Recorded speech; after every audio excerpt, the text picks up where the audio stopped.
Alright, here's how to flush a cooling system.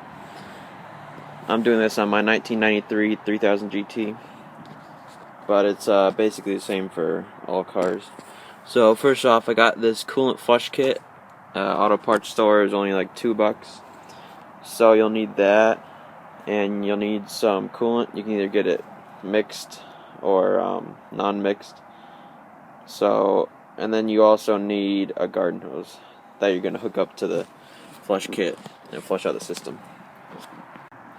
Okay, so to start, it says release the pressure on the system, so you want to take your cap off.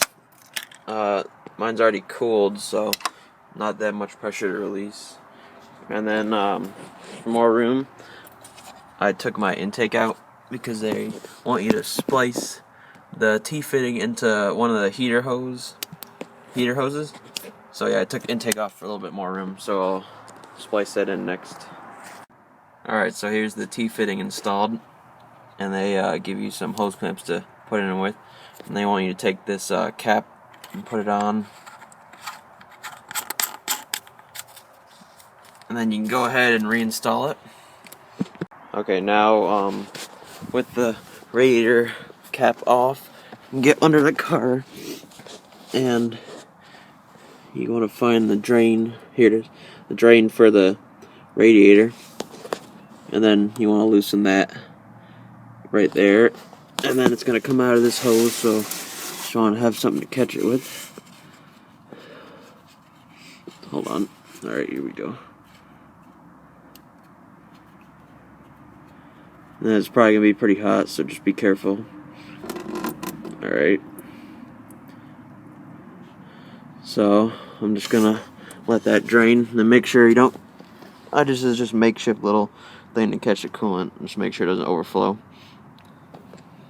So, once you have all the coolant drained out that you can get from the radiator, I also took the overflow off, drained that out, and I disconnected this hose and got the coolant out of that. But once you have all the coolant you can get out, you're going to run the garden hose to the T-fitting there, and you use the coupler that they give you, and then you're going to take, it'd be better if you had a clear hose, but I just use this garden hose, and you put it into the radiator, where the radiator cap goes in there, and shove it in there good, and then run that to a bucket. And then next you're going to start it up, and they say put the heat on all the way high, and then after that you put the faucet on and just watch until it goes clear, but I'll show that in a second.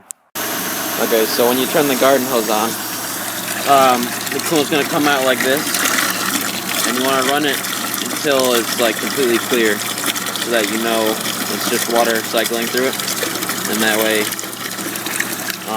you'll also get all the gunk and stuff out of it. So it's almost clear. I'm going to let it run for a little bit longer, and once it gets filled up, you just want to empty it, but I'm just going to empty it in something else so I can keep filling that up.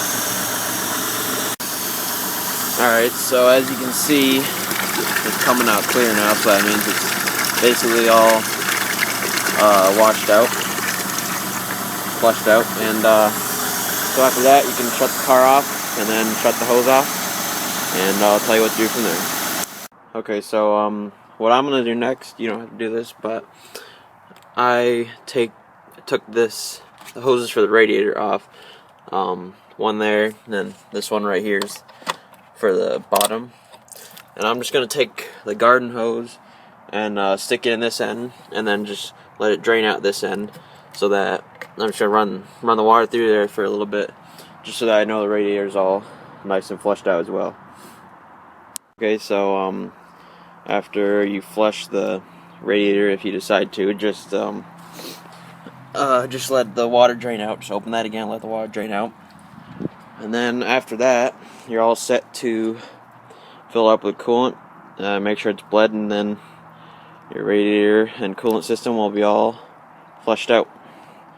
So after that, you're all done.